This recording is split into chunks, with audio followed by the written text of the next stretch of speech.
Hey team, you've probably seen the headlines this week. Florida has over 215,000 houses for sale, and they're saying that's one in every 7 homes for sale in the United States. A little misconstrued, but here are a couple other things that go with it. We're going to dive in. You see, here's what the story left out. I went into our MLS and I pulled the statistics.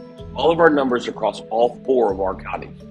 Between Pasco, Pinellas, Hillsborough, and Hernando. As of today, there are 20,129 active residential listings. That doesn't include pendings.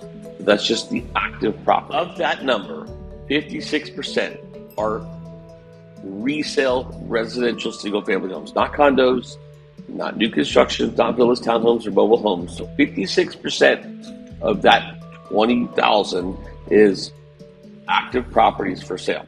This is where they leave out the numbers because new construction, which it seems like it's everywhere, is about 10% of our inventory. And you know how builders are. Those aren't actually built properties. A lot of those are just lots for sale and available. So it really makes it seem like there's a lot more properties out there for sale than really are. Those are just the builder inventory properties. They like to leave that out. See, it's also being driven by new construction supply. And of course, we know about what's going on with the condos and townhomes across the country. But see, that number where they're talking about there's so many properties for sale is really the biggest number of that 215,000 properties are condos that are in the southwest and southeast Florida area, like the Miami-Dade, Fort Myers, Port Charlotte, Naples area. That's where all those properties are coming in. We're only 20,000. That's less than 10% of what the actual total inventory is. Do the math of that. There's really only a few major metropolitan areas in Florida. We're one of them: Orlando, Miami, Fort Myers, Port Charlotte, Naples area, Jacksonville, maybe Pensacola, and of course West Palm, Jupiter, things like that. So we have 10% of the total inventory in our area. We're doing pretty darn good controlling our numbers. We've got a really good flow. But let's talk about that too. You see, condos and townhomes in our local market, they are carrying some more of the inventory.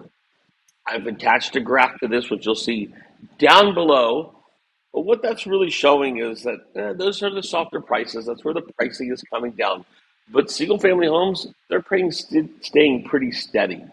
Not really a big trend upwards or downwards for them. They're staying right where they should be. And that's something we should be talking to about our sellers and buyers. If you're looking for a condo, that's where the deals are. Looking for a townhome, that's where the deals are.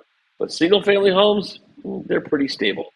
Now, what does it also mean, though? We had a lot of houses that came off the market because sellers were just asking way too much money.